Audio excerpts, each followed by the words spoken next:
Hello friend, स्वागत है आप सभी का हमारे इस यूट्यूब चैनल मेजर टारगेट पर। तो फ्रेंड, आज जो आप लोग का एग्ज़ाम है 9-10 बजे से मातृभाषा यानी कि हिंदी का फर्स्ट टर्मिनल का एग्ज़ाम होगा ना, तो यहाँ पे क्वेश्चंस पेपर को लेके आ चुके हैं जो आपके फाइनल मैट्रिक बोर्ड परीक्षा में तो पूछेगा ही, और इनके साथ साथ जो है ना टर्मिनल यानी कि फर्स्ट टर्मिनल के एग्ज़ाम में 100% पूछे जाएंगे। तो फ्रेंड, अगर आप भी आपका भी अगर आज एग्ज़ाम है ना, तो इस वीडियो को शुरू से लेकर आखिरी तक देखिए, क्योंकि इस वीडियो से जो है ना काफ़ी सारे प्रश्न है 9-10 बजे के एग्जाम में 100% लड़ेगा। तो फ्रेंड है, फटाफट से वीडियो को लाइक कर दीजिएगा। चैनल पर नए हैं ना तो प्लीज़ दोस्तों चैनल को सब्सक्राइब करके बेल आइकन को प्रेस करके जो है ना ऑल पर जरूर सेलेक्ट कर लीजिएगा, ठीक है। और वीडियो को शुरू से लेकर आखिरी तक जरूर देखिएगा, क्योंकि यहाँ पे जो भी क्वेश्चंस हम बताएंगे ना सारे के सारे क्वेश्चंस आपके बोर्ड एग्जाम में लड़ जाएगा। और इसका दोस्तों पीडीएफ जो है ना फ्री में देने वाले हैं, तो वीडियो को शुरू से लेकर आखिरी तक देखिए। और अभी तक जो भी विद्यार्थी हमारे व्हाट्सएप ग्रुप में नहीं जुड़े हैं ना, तो ये मेरा व्हाट्सएप नंबर है 6206 है 076569, ठीक है। इस नंबर को सेव कीजिए, आप हेलो कीजिए, आपको जो ना व्हाट्सएप ग्रुप में तुरंत ऐड कर दिया जाएगा। और दोस्तों इसका पीडीएफ हम फ्री में देने वाले हैं, ठीक है। और यहाँ पे कुछ इंस्ट्रक्शन है, इसको आप ध्यानपूर्वक पढ़ लीजिएगा, ठीक है, पीडीएफ डाउनलोड करने के बाद। तो वीडियो को शुरू से लेकर आखिरी तक देखिए, क्लास में ही है जो है ना सभी क्वेश्चंस को याद हो जाएगा। और दोस्तों आप लोग ट्राई कीजिए कि एक एक क्वेश्चंस का आंसर जो है ना आपको लाइव चैट में या फिर कमेंट बॉक्स में कमेंट करके बता देना है।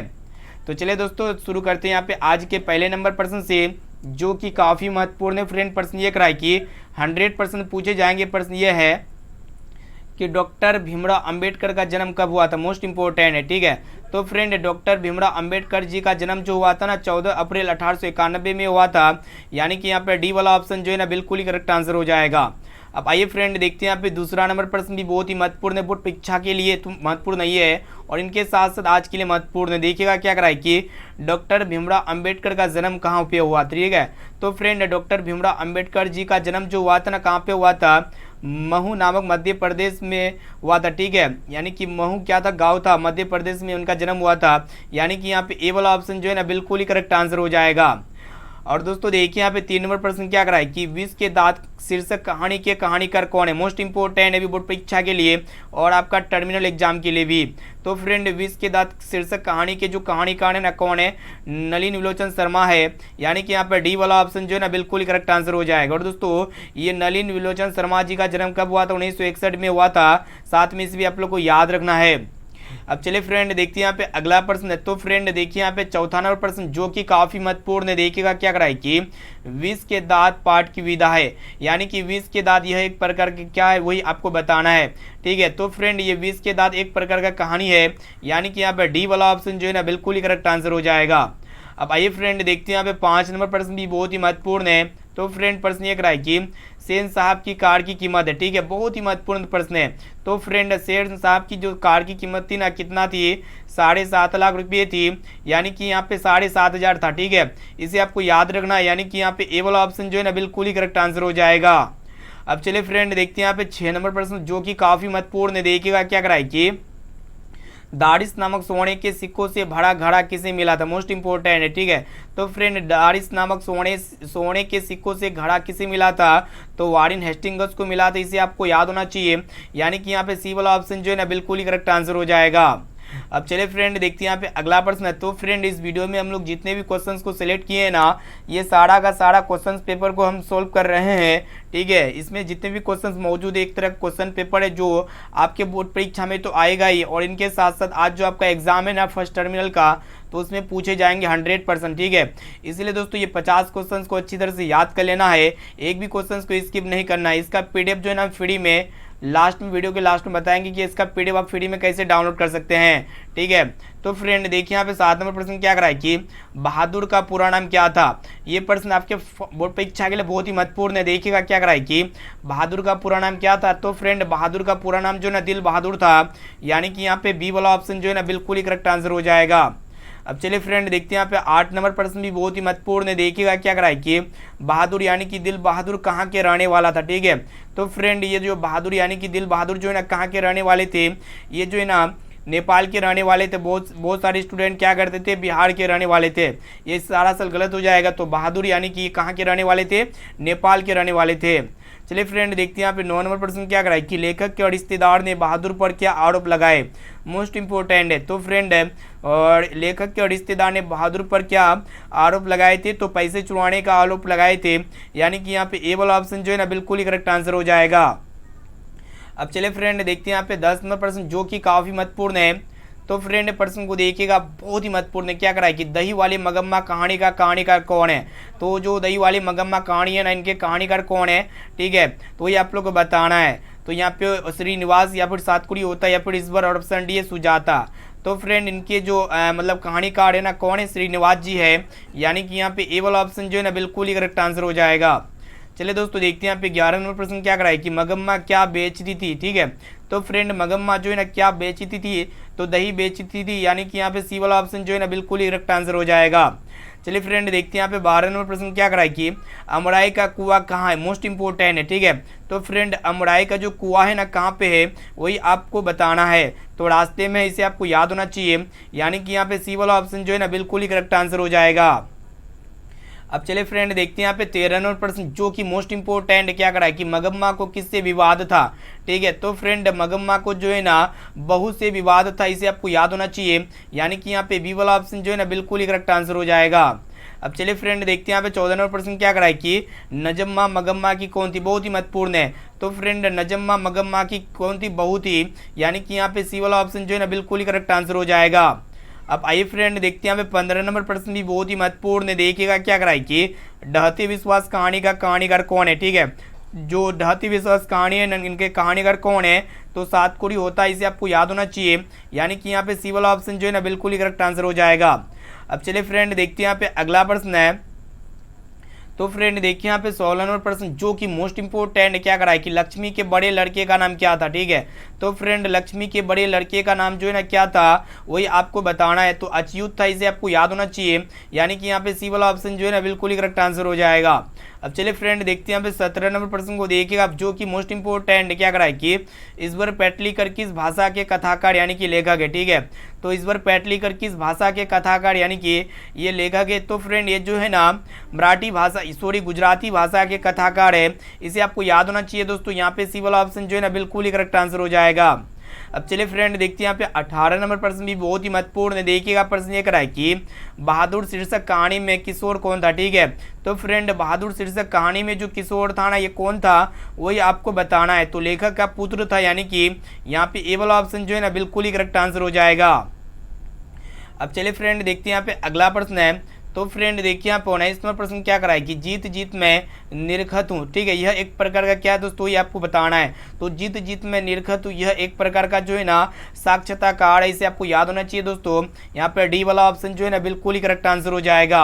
अब चलिए दोस्तों देखते हैं यहाँ पे 20 नंबर प्रश्न भी बहुत ही महत्वपूर्ण है बोर्ड परीक्षा के लिए और इनके साथ साथ आज के एग्जाम्स के लिए यानी टर्मिनल एग्जाम के लिए। देखिएगा क्या कराए कि जब पंडित बिरजू महाराज को संगीत नाटक अकादमी अवार्ड मिला तब उनकी उम्र क्या थी। ठीक है, तो फ्रेंड जब पंडित बिरजू महाराज जी को संगीत नाटक अकादमी पुरस्कार मिला था ना तब उनकी उम्र कितना था, 27 वर्ष का था, यानी कि यहाँ पे ए वाला ऑप्शन जो है ना बिल्कुल ही करेक्ट आंसर हो जाएगा। अब आइए फ्रेंड देखते हैं यहाँ पे 21 में प्रश्न क्या कराए कि बिरजू महाराज खुद को किसका शागिर्द मानते थे। ठीक है, यानी कि जो बिरजू महाराज है ना ये खुद किसका शागिर्द मानते थे वही आपको बताना है। ठीक है, तो पिता को शागिर्द मानते थे, यानी कि यहाँ पे ए वाला ऑप्शन जो है ना बिल्कुल ही करेक्ट आंसर हो जाएगा। अब चलिए फ्रेंड देखते हैं यहाँ पे अगला प्रश्न है। तो फ्रेंड देखिए यहाँ पे 22 नंबर प्रश्न भी बहुत ही महत्वपूर्ण है। क्या कराए कि बहादुर अपने घर से क्यों भाग गया था। बहुत ही महत्वपूर्ण है। ठीक है, तो फ्रेंड बहादुर अपने घर से क्यों भाग गया था, माँ के मार के कारण से भाग गया था, इसे आपको याद होना चाहिए दोस्तों। यहाँ पे बी वाला ऑप्शन जो है ना बिल्कुल ही करेक्ट आंसर हो जाएगा। चलिए दोस्तों देखते हैं यहाँ पे 23 नंबर प्रश्न क्या कराए कि बिरजू महाराज का संबंध है। ठीक है, तो फ्रेंड बिरजू महाराज का जो संबंध है ना कथक नृत्य से है, इसे आपको याद होना चाहिए, यानी कि यहाँ पे सी वाला ऑप्शन जो है ना बिल्कुल ही करेक्ट आंसर हो जाएगा। अब चलिए दोस्तों देखते हैं यहाँ पे 24 नंबर प्रश्न क्या करा है कि इबादत का अर्थ है। तो फ्रेंड इबादत का जो अर्थ होता है ना उपासना होता है, इसे आपको याद होना चाहिए दोस्तों, यानी कि यहाँ पे ए वाला ऑप्शन जो है ना बिल्कुल ही करेक्ट आंसर हो जाएगा। अब चलिए फ्रेंड देखते हैं यहाँ पे अगला प्रश्न जो कि काफ़ी महत्वपूर्ण है। तो फ्रेंड देखिए यहाँ पे 25 नंबर प्रश्न क्या करा है कि प्रगतिशील साहित्य का संबंध है। ठीक है, तो फ्रेंड प्रगतिशील साहित्य का जो संबंध ना किससे वही आपको बताना है, ठीक है। तो वेदांत दर्शन से इसे आपको याद होना चाहिए, यानी कि यहाँ पे बी वाला ऑप्शन बिल्कुल ही करेक्ट आंसर हो जाएगा। अब चलिए फ्रेंड देखते हैं यहाँ पे 26वां प्रश्न भी बहुत ही महत्वपूर्ण है। देखिएगा प्रश्न ये कराए कि जारशाही में थी, ठीक है। तो फ्रेंड जारशाही में क्या थी वही आपको बताना थी, सोवियत रूस से, इसे आपको याद होना चाहिए, यानी कि यहाँ पे ए वाला ऑप्शन जो है ना बिल्कुल ही करेक्ट आंसर हो जाएगा। अब आइए फ्रेंड देखते हैं यहाँ पे 27वां प्रश्न क्या कराए कि मछली कहानी में किस वर्ग का जीवन वर्णित है, ठीक है। तो फ्रेंड जो मछली कहानी है ना इसमें निम्न मध्यम वर्ग का जीवन वर्णित किया गया है, यानी कि यहाँ पे सी वाला ऑप्शन जो है ना बिल्कुल ही करेक्ट आंसर हो जाएगा। अब चलिए फ्रेंड देखते हैं यहाँ पे अगला प्रश्न है। तो फ्रेंड देखिए यहाँ पे 28वां प्रश्न जो कि काफ़ी महत्वपूर्ण है, एक भी प्रश्न को स्किप नहीं करना है। देखिएगा क्या कराए कि लेखक अपने पिता से क्या मांगना चाहता था, ठीक है। तो फ्रेंड लेखक अपने पिता से जो है ना मछली मांगना चाहता था, यानी कि यहाँ पे डी वाला ऑप्शन जो है ना बिल्कुल ही करेक्ट आंसर हो जाएगा। चलिए देखते हैं यहाँ पे 29वां प्रश्न भी बहुत ही महत्वपूर्ण है दोस्तों। प्रश्न ये कराए कि लेखक को मछली खाने से किसने मना किया, बहुत ही महत्वपूर्ण है, ठीक है। तो फ्रेंड लेखक को मछली खाने से जो है ना किसने मना किया था, तो मतलब माँ ने मना किया था, इसे आपको याद होना चाहिए, यानी कि यहाँ पे बी वाला ऑप्शन जो है ना बिल्कुल ही करेक्ट आंसर हो जाएगा। अब चलिए फ्रेंड देखते हैं यहाँ पे 30वां प्रश्न भी बहुत ही महत्वपूर्ण है। देखिएगा फ्रेंड प्रश्न ये कराए कि मछली लेकर कौन भाग गया, बहुत ही महत्वपूर्ण है, ठीक है। तो फ्रेंड मछली लेकर जो है ना कौन भाग गया, तो संतु ने भाग गया, इसे आपको याद होना चाहिए, यानी कि यहाँ पे ए वाला ऑप्शन जो है ना बिल्कुल ही करेक्ट आंसर हो जाएगा। अब चलिए फ्रेंड देखते हैं यहाँ पे अगला प्रश्न है। तो फ्रेंड देखिए यहाँ पे 31 नंबर प्रश्न जो कि मोस्ट इंपोर्टेंट है। फ्रेंड प्रश्न ये कराए कि मछली कहानी के लेखक कौन है, ठीक है। तो फ्रेंड जो मछली कहानी है इनकी जो लेखक कौन है तो वही आपको बताना है, तो विनोद कुमार शुक्ल, इसे आपको याद होना चाहिए, यानी कि यहाँ पे बी वाला ऑप्शन जो है ना बिल्कुल ही करेक्ट आंसर हो जाएगा। अब चलिए फ्रेंड देखते हैं यहाँ पे 32वां प्रश्न जो कि मोस्ट इंपोर्टेंट है। प्रश्न ये कराए कि बिस्मिल्लाह खां के शहनाई के साथ किस मुस्लिम पर्व का नाम जुड़ा हुआ है, काफ़ी महत्वपूर्ण है। तो फ्रेंड बिस्मिल्लाह खां के शहनाई के साथ जो है ना मुहर्रम मुस्लिम पर्व का नाम मतलब जुड़ा हुआ है, यानी कि यहाँ पे डी वाला ऑप्शन जो है ना बिल्कुल ही करेक्ट आंसर हो जाएगा। चलिए दोस्तों देखते हैं यहाँ पे 33वां प्रश्न क्या कराए कि आध्यात्मिक शिक्षा से गांधी जी का क्या अभिप्राय है, बहुत ही महत्वपूर्ण है, ठीक है। तो फ्रेंड आध्यात्मिक शिक्षा से गांधी जी का क्या अभिप्राय है वही आपको बताना है, ठीक है। तो यहाँ पे जो है ना ऑप्शन डी में आपका दिया हृदय की शिक्षा, यानी कि ऑप्शन डी में बिल्कुल ऑप्शन नंबर डी जो है ना बिल्कुल ही करेक्ट आंसर हो जाएगा। अब चलिए फ्रेंड देखते हैं यहाँ पे अगला प्रश्न है। तो फ्रेंड वीडियो को शुरू से लेकर आखिरी तक जरूर देखिएगा, एक भी प्रश्न को स्किप नहीं करना है, क्योंकि इस वीडियो में हम लोग जो क्वेश्चन पेपर को सॉल्व कर रहे हैं ना ये सभी प्रश्न आपके आज के एग्जाम्स में 100% पूछे जाएंगे, इसलिए एक भी क्वेश्चन को स्किप नहीं करना है, वीडियो को शुरू से लेकर आखिरी तक जरूर देखिएगा दोस्तों। तो फ्रेंड देखिए यहाँ पे 34 नंबर प्रश्न भी बहुत ही महत्वपूर्ण है। प्रश्न को देखिएगा क्या कराए कि महात्मा गांधी के पिता का नाम क्या था, बहुत ही महत्वपूर्ण है, ठीक है। तो फ्रेंड महात्मा गांधी जी के पिता का नाम क्या था, करमचंद गांधी था, इसे आपको याद होना चाहिए दोस्तों, यानी कि यहाँ पर डी वाला ऑप्शन जो है ना बिल्कुल ही करेक्ट आंसर हो जाएगा। और दोस्तों एक प्रश्न ये भी पूछे जाते हैं कि महात्मा गांधी जी का निधन कब हुआ था। तो फ्रेंड ये जो महात्मा गांधी जी का जो निधन हुआ था ना 30 जनवरी 1948 ईस्वी में हुआ था, साथ में से भी आप लोग को याद रखना है, ठीक है, 30 जनवरी 1948 ईस्वी में। अब चलिए फ्रेंड देखते हैं यहाँ पे अगला प्रश्न है। तो फ्रेंड देखिए यहाँ पे 35वां प्रश्न क्या कराए कि कौन चाहते थे कि सभी देशों की संस्कृति की हवा उनके घर के पास बहती रहे, ठीक है, कौन चाहता था वही आपको बताना है, ठीक है। तो यहाँ पे 4 ऑप्शंस दिया हुआ है। तो फ्रेंड कौन चाहता था, तो महात्मा गांधी जी चाहते थे कि सभी देशों की संस्कृति की हवा उनके घरों के पास बहती रहे, ठीक है। और दोस्तों ये महात्मा गांधी जी का जन्म कहाँ पे हुआ था, तो गुजरात राज्य में हुआ था, साथ में से भी आपको याद होना चाहिए। चलिए फ्रेंड देखते हैं यहाँ पे 36वां प्रश्न जो कि काफ़ी महत्वपूर्ण है। देखिएगा क्या कराए कि मेरा धर्म कैद खाने का धर्म नहीं है, यह पंक्ति की शीर्षक पाठ की है, मोस्ट इंपॉर्टेंट है, ठीक है। तो फ्रेंड मेरा धर्म कैद खाने का धर्म नहीं है, यह पंक्ति जो है ना किस शीर्षक पाठ की वही आपको बताना है, ठीक है। तो यहाँ पे जो है ना क्या करेक्ट आंसर लगता है आपको, एक एक क्वेश्चन का आंसर आप लोग जो है ना आप लोग लाइव चैट में कमेंट करके जरूर बताएगा, ठीक है। तो दोस्तों यहाँ पे शिक्षा एवं संस्कृति इसका करेक्ट आंसर हो जाएगा, यानी कि यहाँ पे सी वाला ऑप्शन जो है ना बिल्कुल ही करेक्ट आंसर हो जाएगा। अब चलिए फ्रेंड देखते हैं यहाँ पे अगला प्रश्न है। तो फ्रेंड देखिए यहाँ पे 37वां प्रश्न को देखिएगा जो कि मोस्ट इंपोर्टेंट है। क्या कराए कि किनके जन्म दिवस को अहिंसा दिवस के रूप में मनाया जाता है। ये भी प्रश्न जो है ना 100% पूछे जाएंगे आपके आज के एग्जाम के दिन, ठीक है। तो यहाँ पे ऑप्शन ए में आपको महात्मा गांधी जी के जन्म दिवस को, या फिर डॉक्टर राजेंद्र प्रसाद जी के जन्म दिवस को, या फिर जवाहरलाल नेहरू के जन्म दिवस को, या फिर बाल गंगाधर तिलक के जन्म दिवस को, ठीक है। तो फ्रेंड महात्मा गांधी जी के जन्म दिवस को जो है ना अहिंसा दिवस के रूप में मनाया जाता है, यानी कि यहाँ पे ए वाला ऑप्शन जो है ना अब बिल्कुल ही करेक्ट आंसर हो जाएगा। अब चलिए फ्रेंड देखते हैं यहाँ पे 38 नंबर प्रश्न जो कि काफ़ी महत्वपूर्ण, ये भी प्रश्न जो है 100% पूछे जाएंगे। क्या कराए कि शेक्सपियर किस भाषा के कवि है, ठीक है।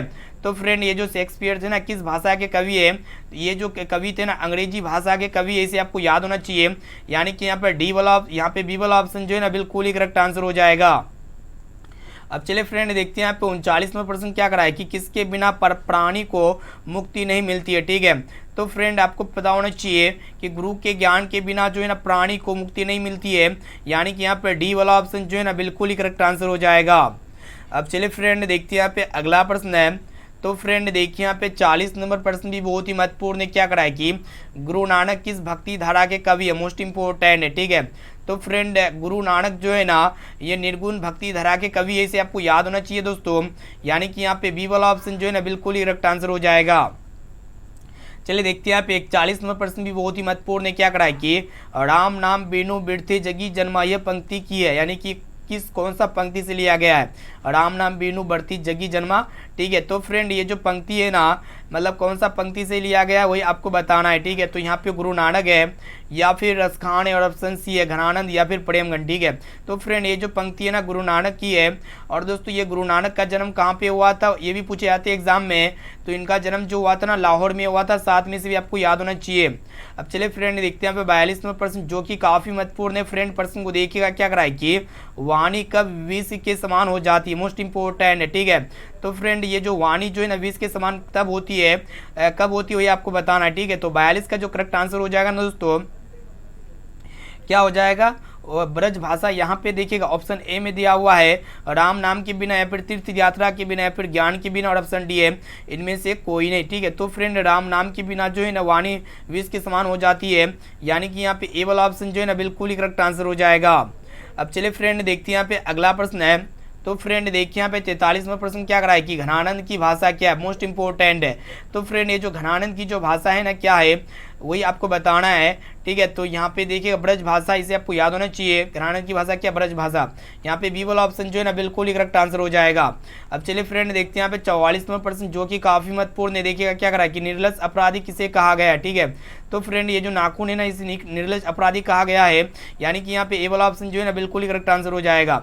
अब चलिए फ्रेंड देखते हैं यहाँ पे 45वां प्रश्न जो कि काफ़ी महत्वपूर्ण है। भी प्रश्न क्या करा कि किस देश के लोग बड़े बड़े नख पसंद करते थे, ठीक है। तो फ्रेंड गौड़ देश के लोग जो है ना बड़े बड़े नख यानी कि नाखून पसंद करते थे, यानी कि यहाँ पे ए वाला ऑप्शन जो है ना बिल्कुल ही करेक्ट आंसर हो जाएगा। अब चलिए फ्रेंड देखते हैं यहाँ पे अगला प्रश्न है। तो फ्रेंड एक एक क्वेश्चंस को जो है ना अच्छी तरह से याद करते हुए जाना, एक भी क्वेश्चंस को स्किप नहीं करना है। अब आइए फ्रेंड देखते हैं यहाँ पे 46 यानी कि 46 नंबर प्रश्न क्या कराए कि दूसरे के इशारों पर भटकने वाले लोगों को क्या कहते हैं, मोस्ट इंपोर्टेंट है, ठीक है। तो फ्रेंड दूसरे के इशारों पर भटकने वाले लोगों को जो है ना मुरलोक कहा जाता है, इसे आपको याद होना चाहिए। यानी कि यहाँ पे बी वाला ऑप्शन जो है ना बिल्कुल ही करेक्ट आंसर हो जाएगा। अब आइए दोस्तों देखते हैं यहाँ पे 47 नंबर प्रश्न भी बहुत ही महत्वपूर्ण है। देखिएगा क्या कराए कि बहादुर कहाँ के रहने वाला था, ठीक है। तो फ्रेंड ये जो बहादुर है ना कहाँ के रहने वाले थे, नेपाल के रहने वाले थे, इसे आपको याद होना चाहिए दोस्तों। यानी कि यहाँ पे सी वाला ऑप्शन जो है ना बिल्कुल ही करेक्ट आंसर हो जाएगा। अब चलिए फ्रेंड देखते हैं यहाँ पे 48 नंबर प्रश्न को देखिएगा जो कि काफ़ी महत्वपूर्ण है कि बहादुर का बाप कहाँ मारा गया था। तो फ्रेंड बहादुर का बाप जो है ना युद्ध में मारा गया था, यानी कि यहाँ पे बी वाला ऑप्शन जो है ना बिल्कुल ही करेक्ट आंसर हो जाएगा। अब चलिए फ्रेंड देखते हैं यहाँ पे 49 नंबर प्रश्न क्या कराए कि गांव में जुआड़ी किस्म का व्यक्ति कौन था, मोस्ट इंपोर्टेंट है। तो यहाँ पे मगम्मा या फिर रगम्पा या फिर लक्ष्मी और ऑप्शन डी इनमें से कोई नहीं, ठीक है। तो फ्रेंड गांव में जो जुआड़ी किस्म का व्यक्ति था ना कौन था, रगम्पा था, इसे आपको याद होना चाहिए। यानी कि यहाँ पे बी वाला ऑप्शन जो है ना बिल्कुल ही करेक्ट आंसर हो जाएगा।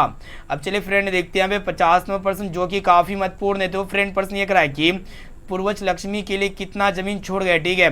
तो फ्रेंड पूर्वज लक्ष्मी के लिए जो है ना 1 बीघा जमीन छोड़ गए, यानी कि यहाँ पे ए वाला ऑप्शन जो है ना बिल्कुल ही करेक्ट आंसर हो जाएगा। तो फ्रेंड यहाँ पे हम लोग फाइनली जो है ना क्लास 10 के हिंदी के काफ़ी महत्वपूर्ण 50 मोस्ट इंपोर्टेंट ऑब्जर्व क्वेश्चंस को देख चुके हैं, जो अभी के क्वेश्चंस पेपर में जो ना 100% लड़ेगा दोस्तों। इसलिए जो ना इस वीडियो को अपने दोस्तों में जरूर शेयर कीजिएगा दोस्तों। वीडियो को अभी तक आप लाइक नहीं किया ना तो प्लीज़ दोस्तों जल्दी से फटाफट से वीडियो को लाइक कर दीजिएगा। चैनल पर नए हैं ना तो प्लीज़ दोस्तों चैनल को सब्सक्राइब करके बेल आइकन को प्रेस करके जो है ना ऑल पर जरूर सेलेक्ट कर लीजिएगा, ठीक है, ताकि फ्यूचर में यहाँ पे जब भी कोई लाइव क्लास हो ना तो आपको हमेशा नोटिफिकेशन मिलता रहेगा, ठीक है। और दोस्तों जो भी विद्यार्थी हमारे व्हाट्सएप ग्रुप में नहीं जुड़े हैं ना तो ये मेरा व्हाट्सएप नंबर है 6206076569, ठीक है। इस नंबर को सेव कीजिए, आपको जो ना व्हाट्सएप ग्रुप में ऐड कर दिया जाएगा।